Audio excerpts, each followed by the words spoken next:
However, before you examine this record, there is something you must understand.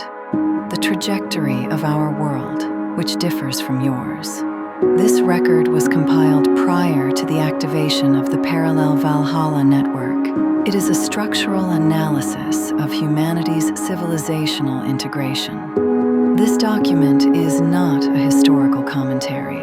It exists to demonstrate that integration had become inevitable. For an extended period, humanity maintained multiple worldviews in parallel. This parallel state did not represent balance. It represented delayed conflict. While technological disparity diminished, divergence in civilizational purpose continued to expand. The civilization classified as the thesis defined material conditions as the primary cause of reality. Human consciousness, values, and ethics were treated as secondary byproducts. This system achieved overwhelming production efficiency. Resource mobilization, population control, and technological accumulation exceeded all competing civilizations. However, this system failed to answer a fundamental question.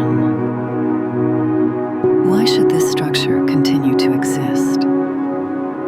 Efficiency without purpose resulted in long-term civilizational exhaustion. The other side, the civilization classified as the antithesis, defined humanity as a purpose-bearing entity. Order derived from the idealist synthesis rooted in Christianity and Germanic mythology, as well as Buddhism and Shinto, was not entirely discarded. Belief in the existence of a deity remained strong. However, the state was not its representative. This system succeeded in preserving human dignity. That is, the pragmatic realization of universally applicable principles, the categorical imperative. Its limitations were equally clear. Decision-making was slow and crisis response was fragmented. Structural inertia delayed action at critical moments. The thesis achieved efficiency without direction,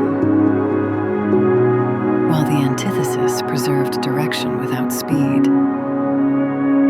Each civilization rejected the other while simultaneously depending upon it. This configuration could not persist indefinitely.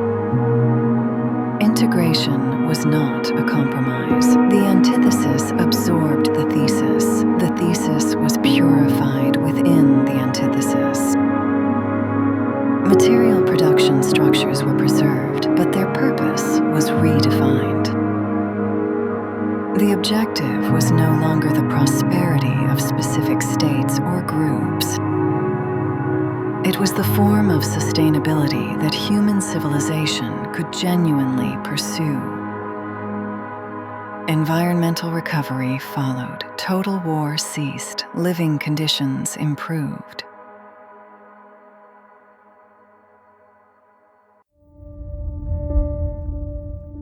However, integration carried a cost. It was the reduction of the choices available to humanity.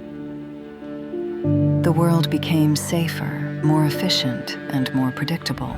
At the same time, fewer futures were permitted to exist.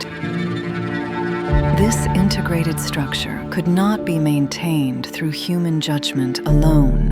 Human cognition was structurally insufficient to preserve both efficiency and universality. At this point, judgment was externalized.